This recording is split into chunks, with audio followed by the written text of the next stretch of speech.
Picture this: a grand ballroom awash in glittering chandeliers, tuxedos and diamonds. A pregnant woman, trying her best to wear a brave smile, stands at the corner of the room as whispers swirl around her like a ravenous tide. Suddenly the mistress arrives, slim, stunning, radiating confidence, and zeroes in on her target. She offers a snide remark loud enough for all to hear, mocking the wife's blossoming belly and precarious situation. Gasps fill the air. Everyone expects the millionaire husband to defend his wife.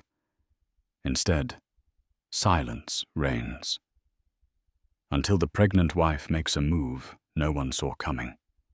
In the blink of an eye, the entire room will witness one of the most shocking public downfalls anyone has ever seen.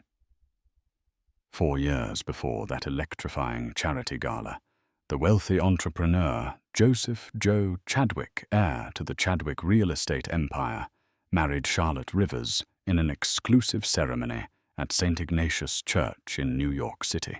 Joe, known for his quiet demeanor and regal taste, took over the reins of Chadwick Realty upon his father's passing. Charlotte, once a rising interior designer from Boston, was swept up into a fairy tale romance when she accepted Joe's proposal. The wedding, rumored to have cost nearly $2 million, was the talk of the season. No expense was spared. The bride's gown was custom-made in Paris. The guest list included famed personalities like Elon Musk, Oprah Winfrey, and Bernard Arnault. All acquaintances of Joe's late father, and the media coverage was relentless. Charlotte's hesitant smiles in the wedding photographs were explained away as bridal nerves. Yet a few close friends worried something might not be quite right. After all, Charlotte had given up her bustling design career in Boston to relocate to the high-pressure world of Manhattan society in order to stand by Joe's side. In private, they weren't the picture-perfect couple that society magazines made them out to be. Joe was always busy. Work followed him home, phone calls into the late hours, weekend meetings, constant travel. There were also rumors that behind his polished veneer, he was controlling, sometimes cold, and seldom showed the warmth one might expect in a loving marriage. But from the outside, they looked unstoppable. With Charlotte's knack for style and Joe's business acumen, they quickly became the philanthropic it couple for events, dinners, and fundraisers. Their story was that of a modern fairy tale, but every fairy tale has its hidden shadows.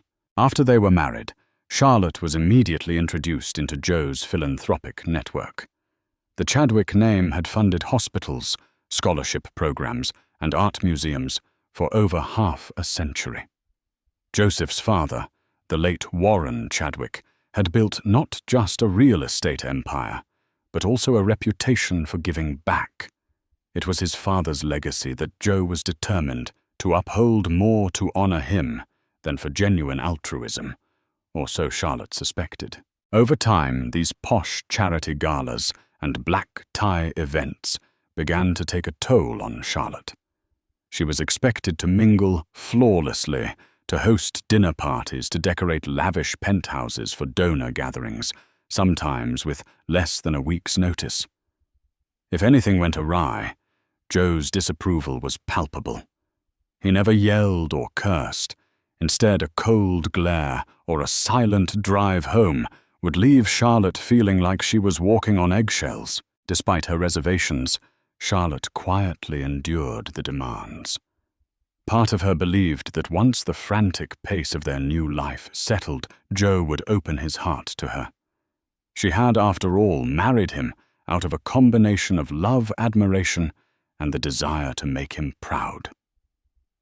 Behind closed doors, Joe occasionally showed tenderness, praising her event coordination, patting her on the shoulder for a job well done, or gifting her with an elegant necklace after a successful fundraiser. These moments of warmth were fleeting, but enough to keep Charlotte hopeful. It was at one such fundraiser, an event supporting foster care initiatives in Manhattan, that Charlotte first met Georgina Frost, an up-and-coming socialite with a trust fund rumored to hail from a flamboyant Texas oil dynasty. Georgina was tall, raven-haired, and wore sky-high stilettos that seemed more appropriate for a runway than a philanthropic soiree. She caught Joe's eye from across the room. Initially, Charlotte thought nothing of it. Joe was a people person and had to maintain pleasantries with big donors or their heirs. But over time, small rumors began to swirl. Friends in Charlotte's circle mentioned seeing Joe and Georgina in the same corner of the same exclusive lounge on multiple occasions once without Charlotte. The staff at the Chadwick Foundation claimed that Georgina had become an active volunteer, working late nights at the office, often coinciding with Joe's schedule. Charlotte tried to quell her suspicions, reminding herself that Georgina was involved in philanthropic endeavors, much like everyone else in that circle. But the body language at dinners, Georgina leaning just a little too close to Joe, her laughter a bit too loud at Joe's jokes, made Charlotte's blood run cold. She confided in a single close friend, Naomi Jenkins, who had known Charlotte since college. Naomi was a lawyer who had seen enough marital disputes to sense red flags from a mile away. "Don't ignore your instincts," Naomi warned over an afternoon tea in Charlotte's penthouse. "If he's stepping out, you need evidence. You need to be prepared." Charlotte resisted refusing to believe it could be that dire. She still wanted to trust her husband, and so ignoring the twinges of doubt, she put on a smile at each event, even if it grew more and more forced each time Georgina flitted into the room. Charlotte's world tilted on its axis one crisp autumn morning when she discovered she was pregnant. The morning sickness, the exhaustion, she chalked it up to stress from event planning until a quick pharmacy test changed her life. After a second test confirmed it, she decided to announce the news to Joe in a special way. She arranged candles and a small display of baby shoes in their living room, hoping to catch him in a rare moment of repose. Joe's reaction was subdued. He offered a polite smile, said something about surprising timing, and then asked if they should visit the doctor right away. Charlotte felt her heart sink. She had expected an embrace, tears of joy, or at least a kiss. Instead, she received logistical questions, as if he were preparing for a business merger instead of fatherhood. Still, Charlotte's joy was undiminished. She vowed to keep a positive spirit, hoping the baby would bridge the emotional gap forming between them. Maybe she thought fatherhood would awaken in Joe the warmth he rarely displayed. True to form, Joe did schedule all the necessary doctor's appointments. He accompanied Charlotte, asked questions about vitamins and her diet, and even insisted on hiring a private chef to ensure she got the right nutrients. It appeared caring on the surface, but Charlotte couldn't shake the feeling that it was all too methodical, like ticking items off a checklist. He rarely asked how she felt about the changes in her body, her hopes or her fears. Late one evening, Charlotte was in bed, reading pregnancy articles on her tablet, when she heard Joe's voice drift in from the hallway. He was on the phone. She strained her ears. "Don't worry," he said in a hushed tone. "We'll talk tomorrow in the office." The voice he used was soft, almost affectionate. Though he didn't mention a name, Charlotte's heart pounded with dread. She chose not to confront him. An inner voice told her the truth would come out on its own. Sometimes illusions are easier to maintain than a painful reality. It was around Charlotte's second trimester when Georgina's presence became impossible to ignore. She was everywhere in the tabloids, on social media, often photographed attending society events without Charlotte in sight.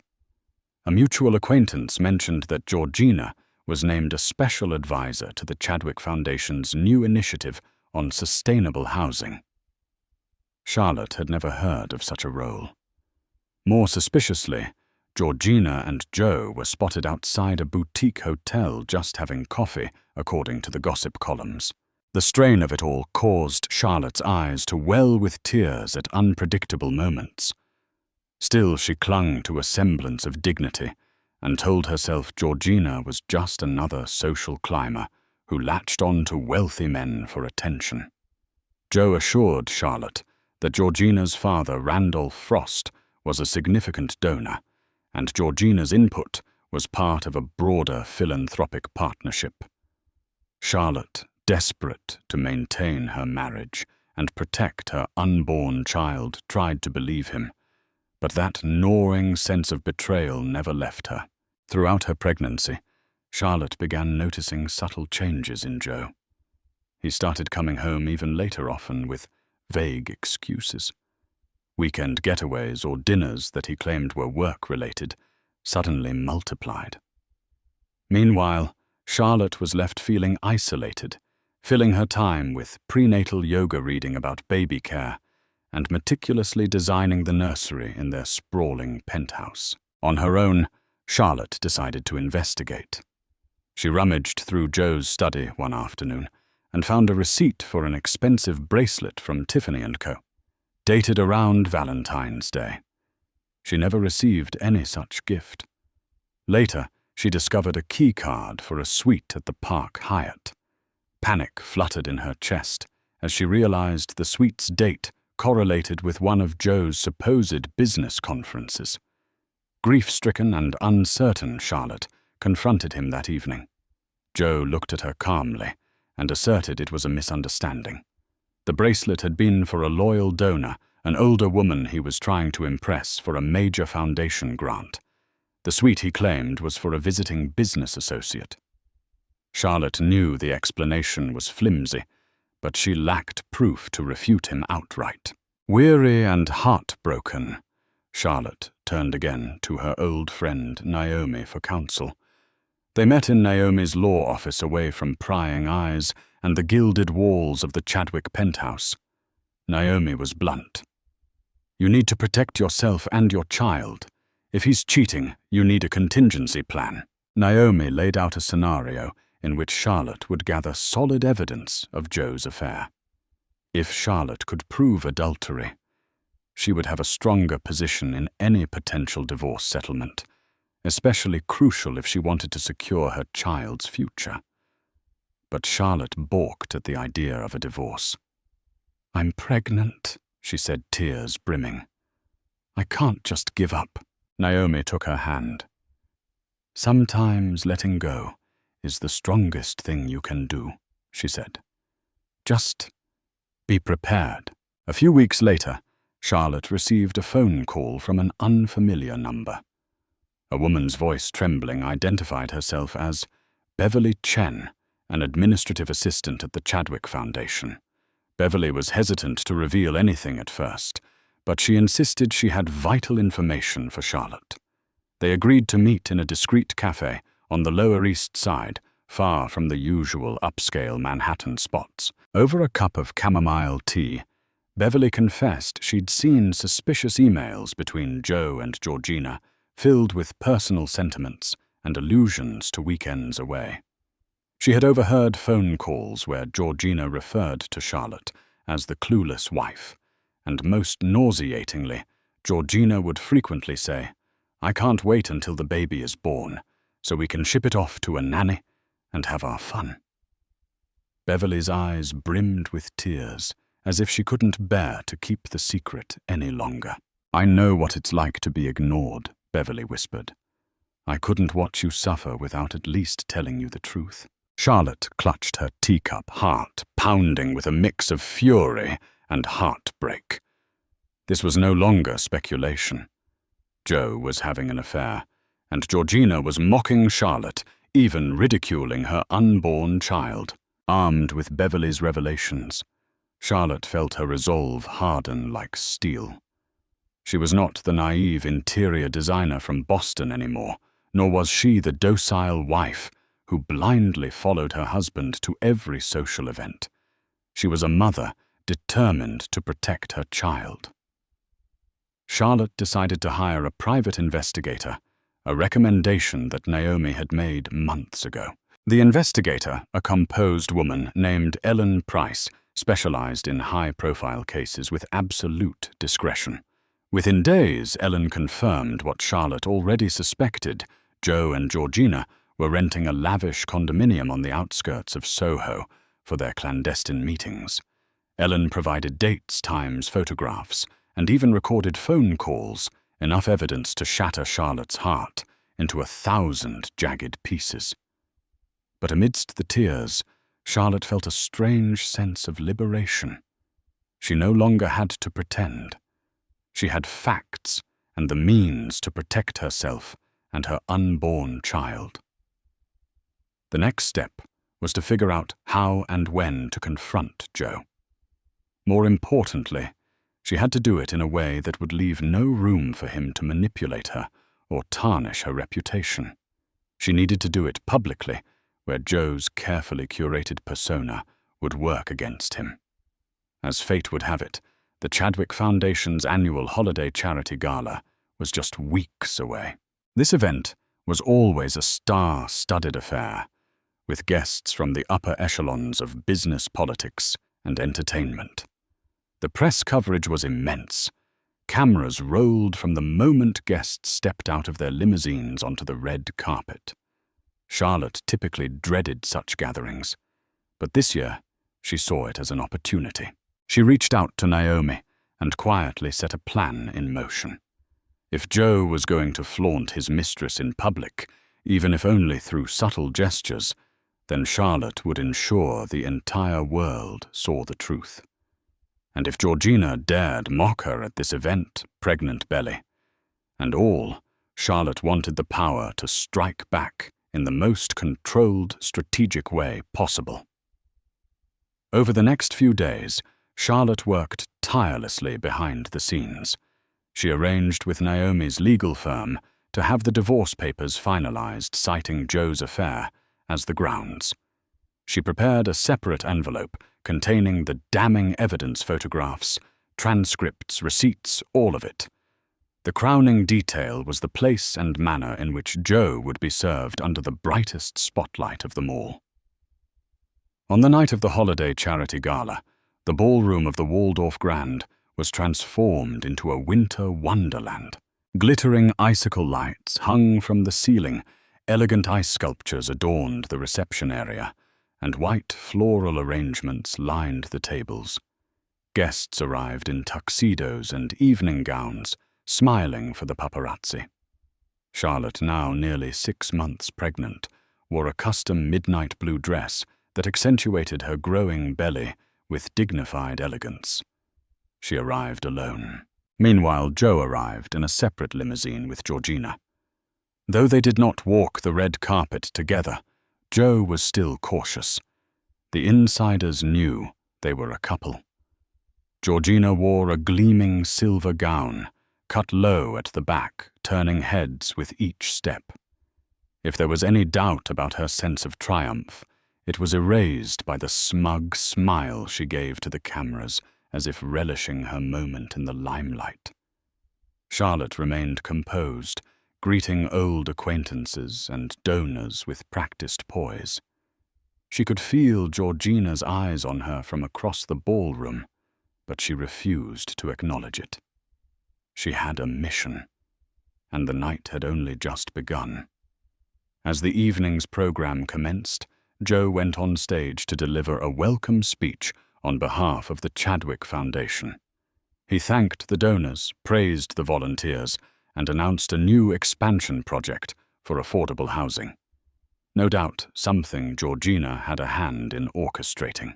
He showed his usual calm confidence, drawing polite applause from the crowd. The tension in the air was palpable. Charlotte sat at a front table, her shoulders back, chin high. Georgina, unabashed, positioned herself just 2 seats away from Charlotte. During a brief intermission, Georgina sauntered over, a glass of champagne in hand. Lowering her voice so only Charlotte could hear, she sneered, You really shouldn't be drinking anything but water in your condition, dear.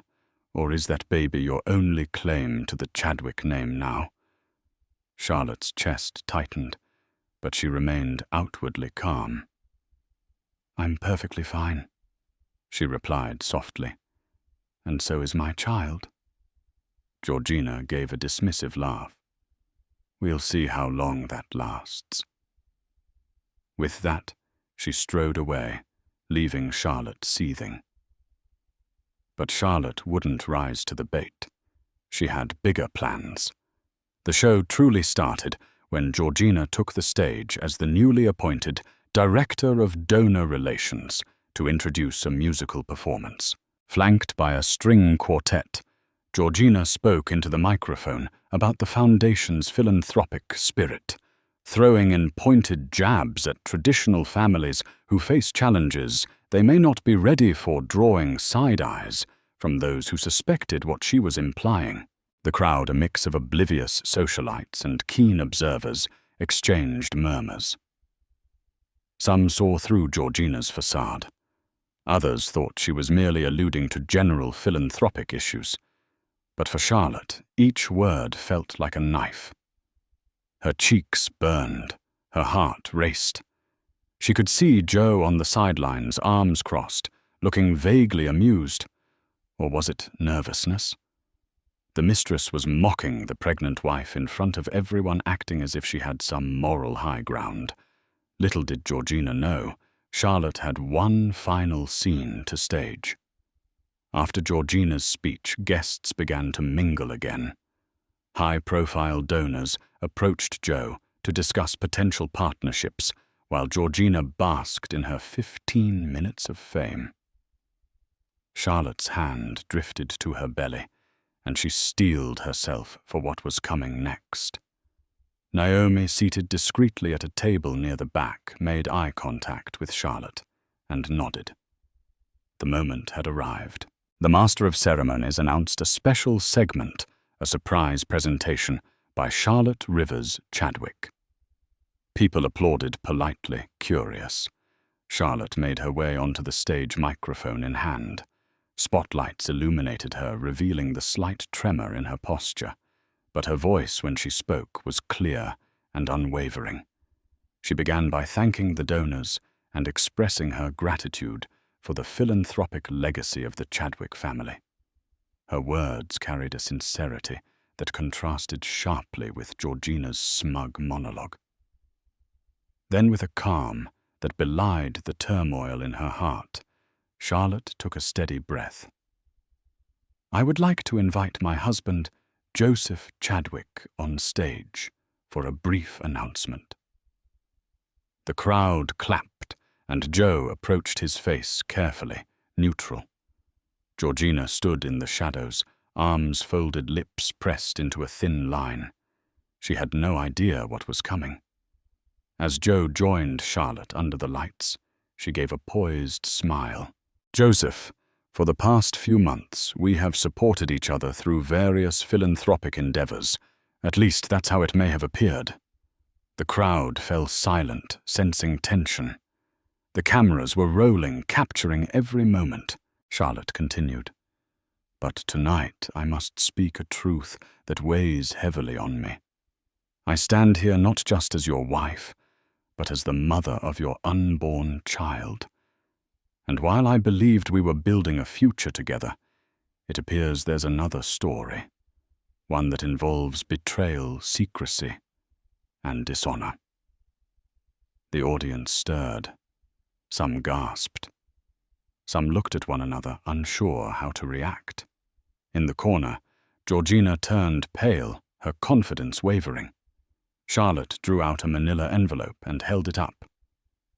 I regret to inform you and all of our esteemed guests that I have no choice but to file for divorce.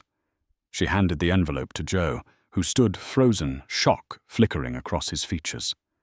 Murmurs rippled through the crowd like an impending storm. This envelope contains documented proof of Joseph Chadwick's affair with Georgina Frost, Charlotte declared. At the mention of Georgina's name, The cameras whipped to her direction, capturing her look of horror.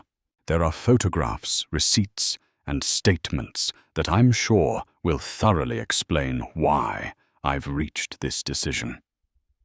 A collective gasp filled the ballroom. Joe's jaw clenched. Georgina looked as if she might faint. Only Charlotte stood firm, tears in her eyes, but determination in her voice. "I will not be mocked or humiliated," she concluded. "And I will not allow my child to grow up in a home built on lies. This ends now." Pandemonium erupted. Some onlookers tried to stifle their shock, while others whispered with glee. A few cameras remained trained on Georgina, who rushed forward and grabbed Joe's arm, her face contorted with anger. "You said you would handle this," she hissed loud enough for the nearest microphones to catch. Joe, visibly flustered, attempted to regain composure. "Everyone, please. This is a misunderstanding," he began, but Charlotte turned to him with a fierce gaze. "There is no misunderstanding," she said. "Not when there are hotel receipts, email correspondences, and pictures. If you want to lie, do it in court." Security personnel hovered around the stage, unsure whether to intervene. Joe signaled them to stand down, but Georgina, in a desperate attempt to save face, grabbed the microphone. "This is all slander!" she shrieked, eyes blazing. "You're just a jealous, hormonal woman who can't satisfy." She never finished her sentence. The microphone cut out courtesy of the quick-thinking sound crew, leaving the remainder of her tirade unheard by the public. At that moment, Charlotte felt the baby kick as if lending support from within. She closed her eyes briefly, inhaled the cold air of the ballroom, and slowly descended the stage. The final image captured by the news cameras was of Charlotte holding her belly, walking with unshakable grace, while Joe and Georgina were left on stage in the throes of a very public debacle. By the end of the evening, the gala was overshadowed by one headline: "Pregnant wife publicly serves divorce papers to millionaire Joseph Chadwick." Amid affair allegations. Social media lit up. Tabloids had a field day. Paparazzi swarmed outside the Waldorf Grand, clamoring for a picture or a statement. Charlotte escorted by. Naomi slipped into a waiting car and sped off, leaving the chaos behind her. Inside the limousine, Charlotte trembled. The emotional toll of that public confrontation weighed on her heavily. Naomi rubbed her shoulders. "You did what you had to do. Now let the lawyers handle the rest." Joseph attempted to call Charlotte repeatedly that night, but she ignored his calls. Georgina, too, was apparently sending messages, though Charlotte wouldn't stoop to read them. For the first time in months, Charlotte felt a strange sense of liberation. She was free from the charade, free from the lies. Even though her future was uncertain, she was no longer trapped in a loveless marriage ruled by deceit. By dawn the next day, every major news outlet and gossip website featured Charlotte's dramatic stand at the gala. Hashtags like #Chadwick scandal and #Mistress mockery trended on Twitter. In an unexpected turn, the public largely sympathized with Charlotte. People admired her courage, especially given her pregnancy. Some news analysts who once adored Joe as a generous philanthropist slammed him for his duplicity. Georgina's social media accounts were bombarded with negative comments, calling her a home wrecker, and worse, even celebrities weighed in. Talk show host Wendy Williams, never one to hold back, commented, "If you're bold enough to flaunt an affair, be bold enough to handle the fallout." Meanwhile, philanthropic circles quietly distanced themselves from Georgina. Rumors swirled that her father, Randolph Frost, was furious over her reckless behavior, fearing it might tarnish the family name. The morning after, Joe appeared at Charlotte's penthouse, unannounced, demanding to talk. The doorman tried to stop him, but Joe pressed forward. Charlotte, wearing a loose-fitting robe cradling her baby bump, met him in the living room. Naomi was present as well, arms folded, ready to intervene if needed. Joe's eyes were bloodshot, his hair disheveled. "You ambushed me," he spat, voice quivering with rage. "At a charity event in front of everyone. You humiliated me." Charlotte set her jaw. "I told the truth," she replied, voice steady. "You humiliated yourself the moment you took Georgina to bed."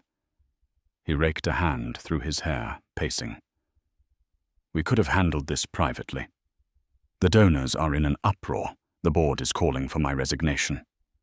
"Consequences of your actions," Charlotte interjected.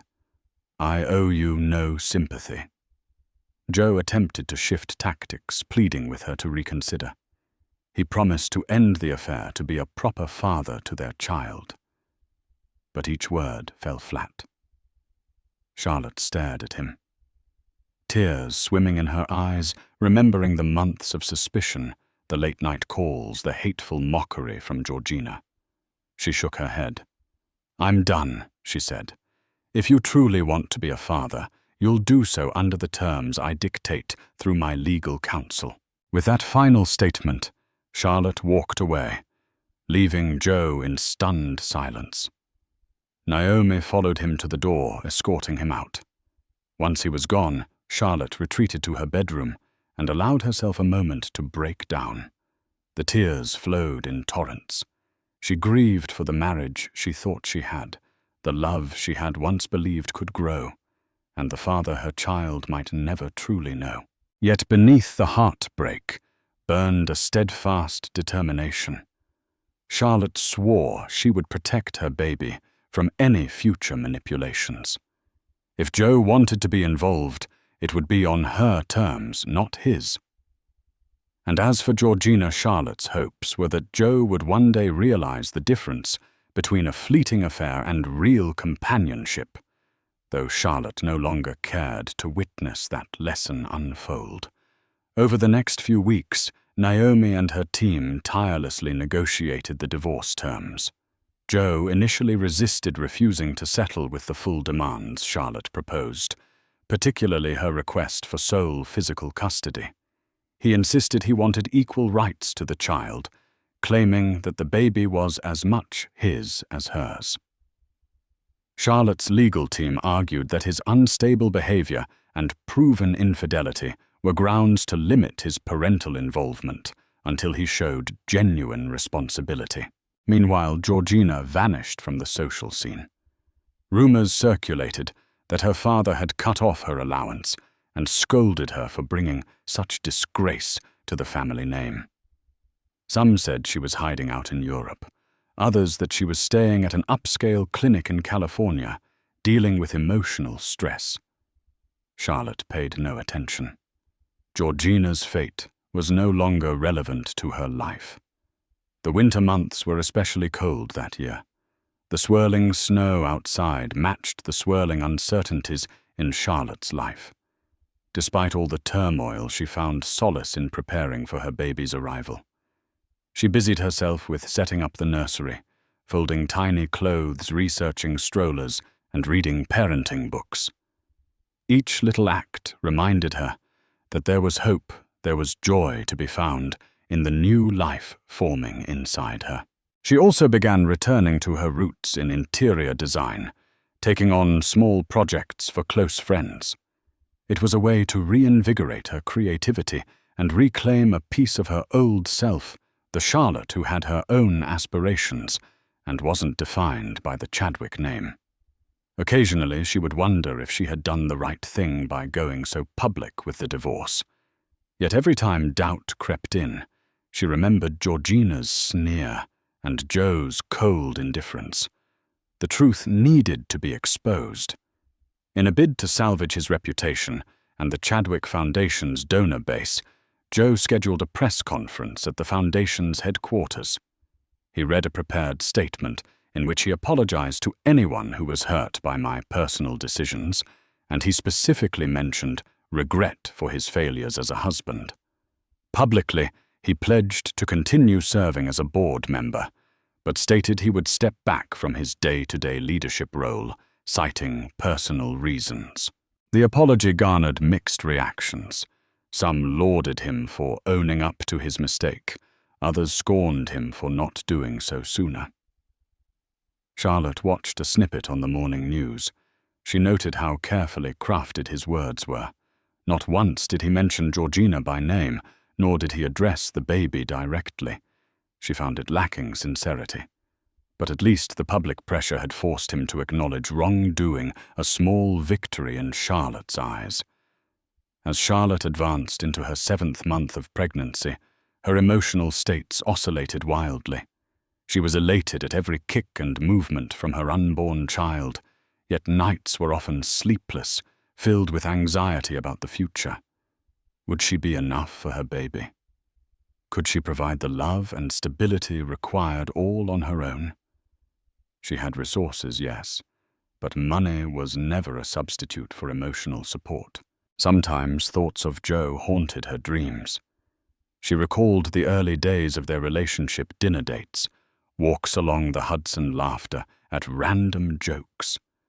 She wondered if she had romanticized their union, or if there had been genuine affection that both of them simply failed to nurture.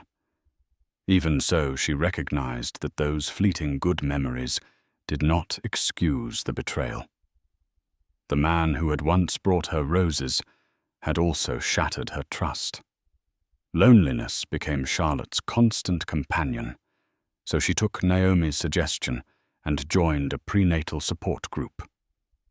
Meeting once a week, she sat in a circle of expectant mothers who shared their own stories, some unwed, some in rocky marriages, others blissfully happy. Oddly, it comforted her to hear other women's struggles. She realized that heartbreak could strike anyone regardless of social standing. Over cups of herbal tea, she made new friends who reminded her that pregnancy, while challenging, was also a transformative journey. One of them, a soft-spoken musician named Felicity, was also estranged from her partner. The two bonded over their shared fears and hopes, forging a new sisterhood that transcended wealth or status. With every meeting, Charlotte felt her wounds begin to mend, her self-confidence inching back. One evening, as she dozed on the couch, Charlotte heard a knock at the door. Cautiously, she opened it to find Joe standing there, holding a small stuffed bear. She almost closed the door in his face, but curiosity held her in place. "May I come in?" he asked quietly. Against her better judgment, she nodded. He stepped inside, looking around the penthouse as if it had grown unfamiliar. In a halting voice, he said he wanted to talk about co-parenting, to figure out a schedule and support system that wouldn't stress Charlotte out. Charlotte listened carefully. For the first time, Joe showed genuine concern for the baby's well-being, rather than the optics of the situation. He expressed how he regretted his actions, though he stopped short of fully acknowledging the damage. Still, it was the closest thing to real remorse Charlotte had heard from him. She agreed to let him attend the final ultrasound appointment, but she made it clear that this changed nothing about the divorce proceedings. Joe left after half an hour, leaving the stuffed bear on the coffee table, a small, possibly sincere gesture. At the ultrasound session, Joe joined Charlotte in the exam room. Awkward silence stretched between them until the technician began the scan. The rhythmic thump of the baby's heartbeat filled the room. The screen flickered, revealing the outline of a tiny face. Charlotte felt tears spill onto her cheeks. Joe, too, looked visibly moved, his eyes misting over. For one fragile moment, they were simply two people witnessing the miracle of new life. The swirl of legal battles, infidelity, and heartbreak receded into the background. When the technician handed them the printed ultrasound images, Joe gently touched Charlotte's hand. She didn't pull away. It was a flicker of unity, a reminder that despite everything they shared a child. Leaving the clinic, Joe offered to drive Charlotte home. She hesitated, then agreed. The ride was silent, but not tense. It was as if they both realized this was a pivotal moment. How they handled co-parenting would shape the baby's life forever. In the weeks that followed, Joe's lawyers reached out with revised divorce terms. Joe conceded to a hefty financial settlement and a structured visitation schedule, acknowledging Charlotte's right to full physical custody initially. A joint therapy session was proposed specifically geared toward co-parenting strategies. Although Charlotte was hesitant, Naomi advised her it could be beneficial for setting healthy boundaries. They attended their first session in a discreet therapist's office, far from paparazzi. Emotions ran high. Charlotte vented her sense of betrayal. Joe expressed guilt over letting their marriage deteriorate. While no miracles happened overnight, they began to see each other not just as adversaries in a legal war, but as the mother and father of a soon-to-be-born child who deserved stability and love. On a snowy morning in late March, Charlotte went into labor. The contractions struck like rolling thunder, sending her rushing to the hospital with Naomi by her side. Joe arrived an hour later. Breathless anxiety etched across his features. Despite the tension between them, Charlotte allowed him in the delivery room, knowing that this moment transcended their broken relationship. After a grueling labor, a piercing cry announced the arrival of a baby girl. The medical staff placed the infant in Charlotte's arms. Through tears of exhaustion and joy, Charlotte gazed at her daughter. Tiny fingers grasping the air, eyes tightly shut.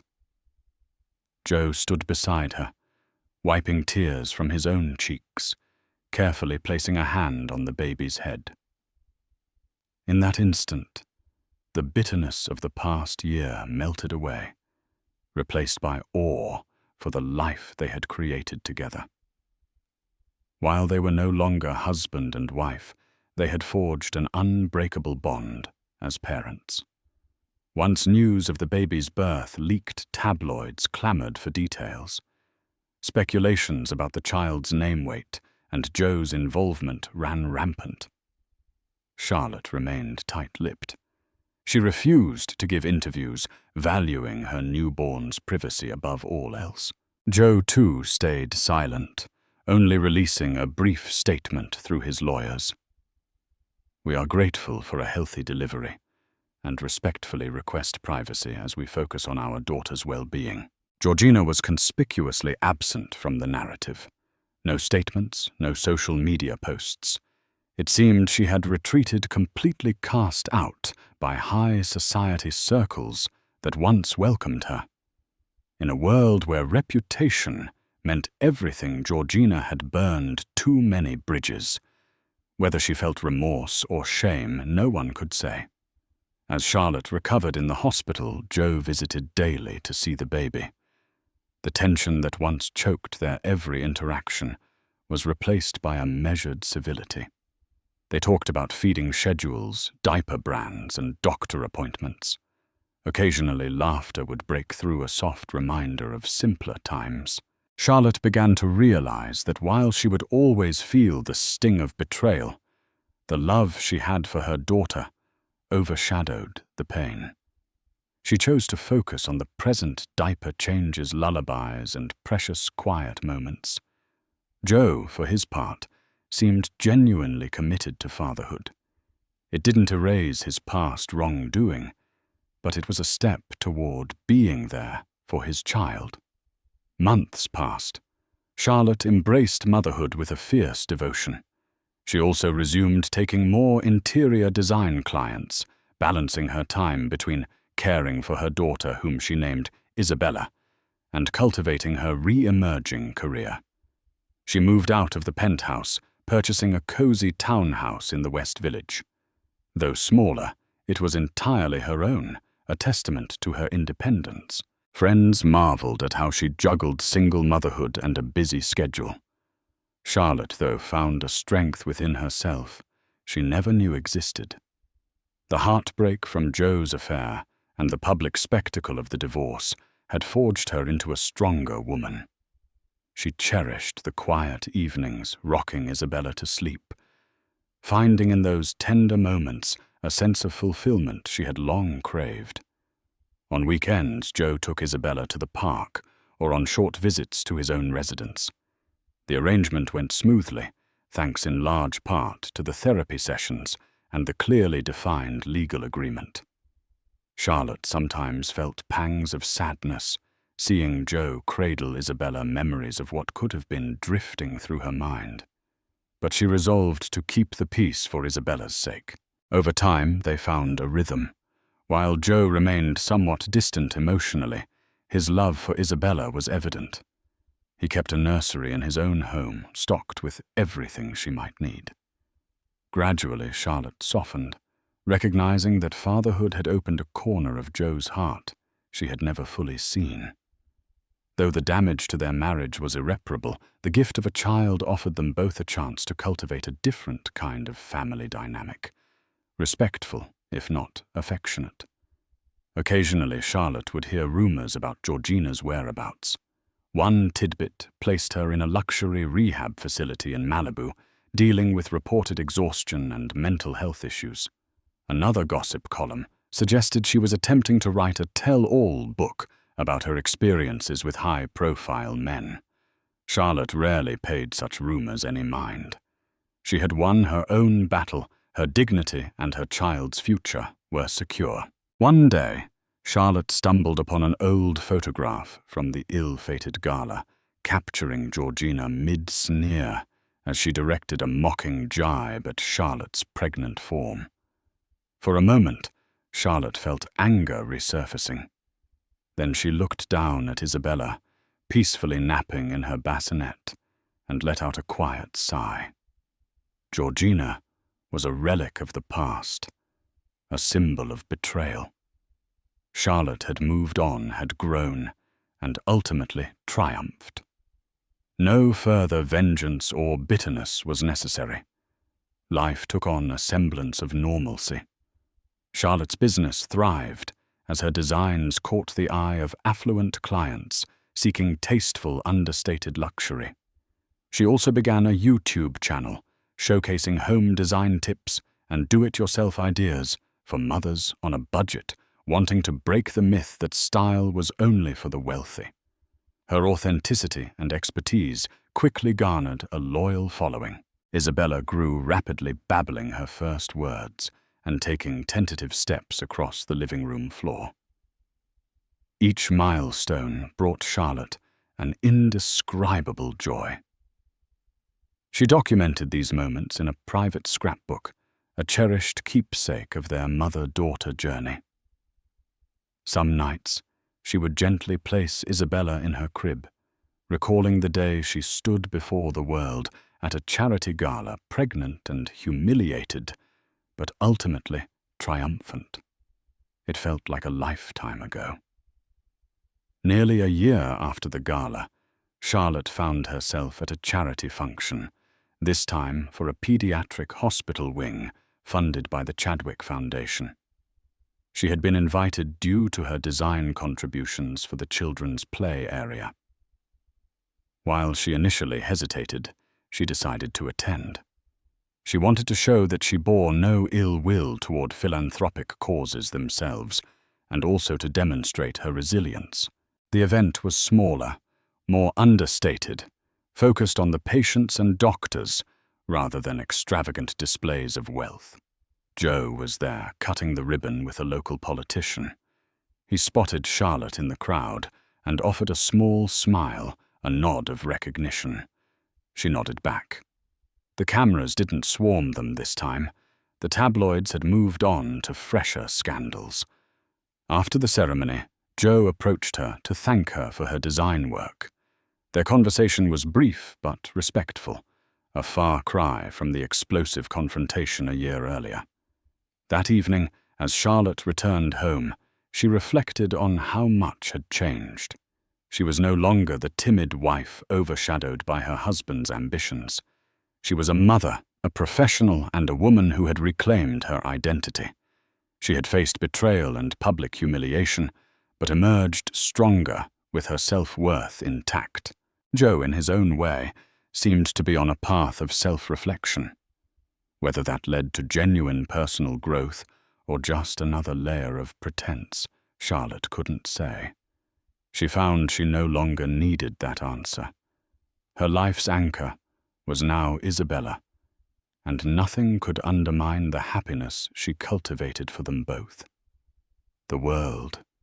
Charlotte had known the one of red carpets, whispered betrayals, and staged smiles was behind her now, and in its place stood something simpler, softer, and far more real.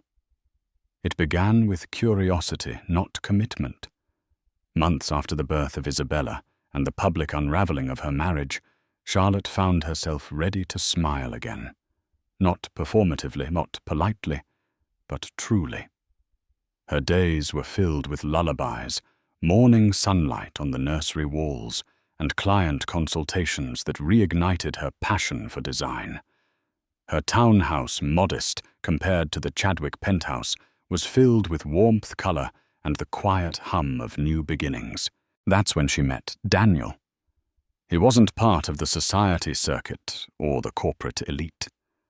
He was a freelance photojournalist who had spent years traveling through refugee camps, documenting stories that rarely made headlines. They met at a small gallery. Opening, Charlotte was consulting on the space's lighting layout. Daniel had 3 photographs in the exhibit. Their conversation began over a shared admiration for vintage Polaroid tones, and turned into coffee, then phone calls, then long walks pushing Isabella's stroller through the West Village. Charlotte was cautious. She told Daniel everything: the scandal, the divorce, the media circus. He didn't flinch. "Everyone's carrying a past," he said once. "I'm more interested in how people carry it than in the weight itself." That stayed with her. What drew her to Daniel wasn't grand gestures, it was his gentleness.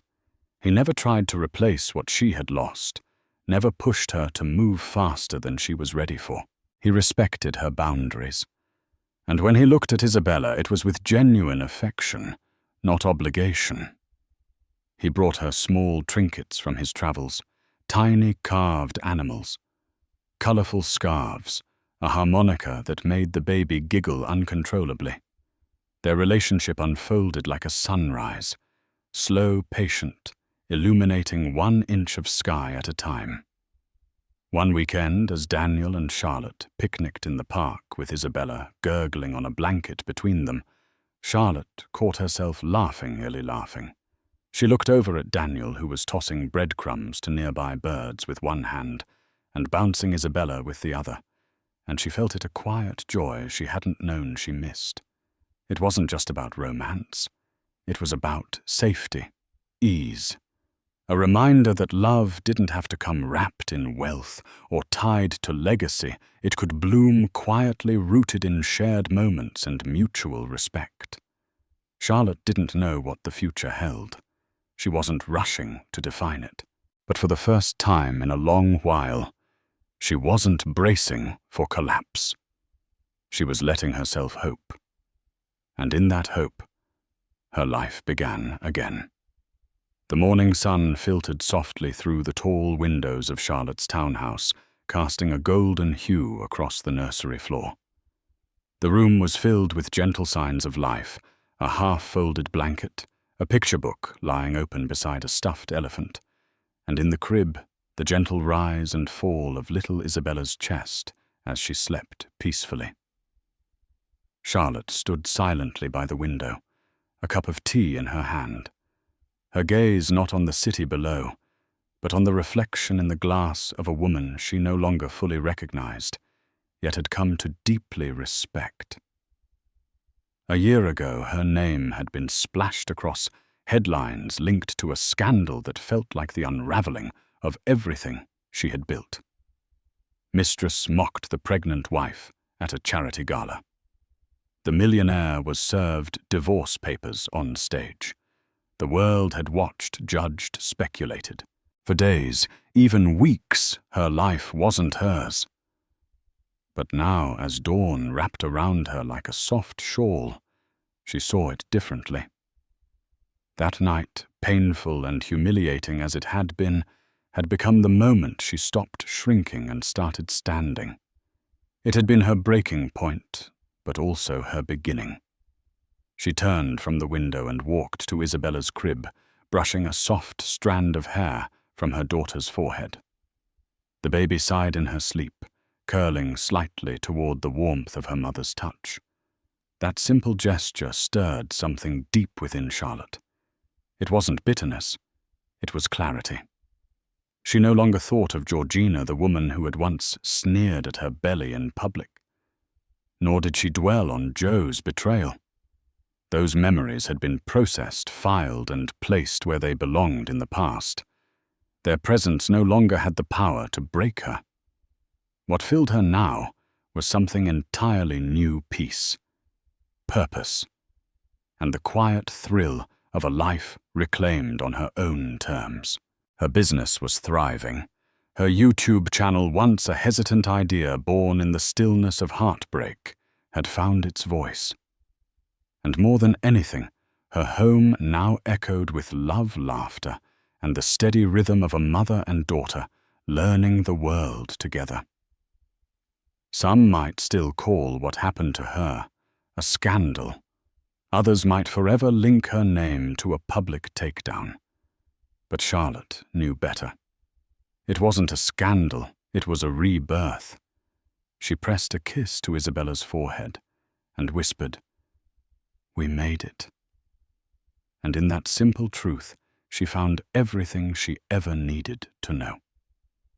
Thank you for joining me on this emotional roller coaster of love, betrayal, and ultimate triumph. Charlotte's story reminds us that even in the darkest moments, when a pregnant wife is mocked in front of high society and a millionaire husband's betrayal plays out on the biggest stage, courage can shine through. She transformed heartbreak into empowerment and emerged stronger than ever, not only for herself, but for her child's future. If this dramatic journey captivated you, please help the channel grow by liking this video, sharing it with fellow drama lovers, and subscribing for more real-life-inspired tales of resilience and intrigue. Your support enables us to keep bringing you stories that light up the screen and stir the soul. Until next time, remember, no matter how dark the night, a new dawn of hope is always just around the corner. Thank you, and see you in the next video.